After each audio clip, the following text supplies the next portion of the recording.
disguising in our school uniform. And then they lie on certain sections on the school, thinking of the school, the time of the school dismisses.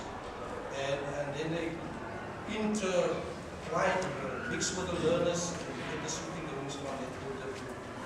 On a daily basis, we need to be in contact with safer schools, with the police, to see what can we do, and also what we do with, I contacted 4 schools in the Highland region, Willendale, Middelburg Primary, and throw them in so that we can come up with a universal plan.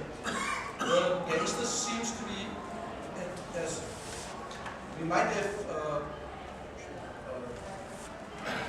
plans in place to stop them from coming from the gates, but they just simply jump the fence, or they come under the fence. And we have a 500,000 fence, which we erected, a palisade fence, and the fence is being broken down just to get entrance into the school because they can disguise themselves.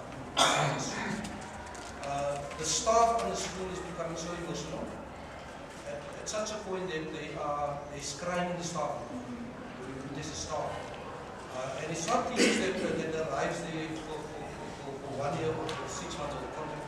It's people that are there for 25 to 35 years. That is starting to have an effect on them. To such a point that they went to the department to see and they asked for whether the schools can be closed. And the answer is there that no, in fact, it's only the agency that can do this. What is further happening our school is that on our school we are ordered by the Americans, and the street just the next street there are about 3 to 4 different gangs in the area.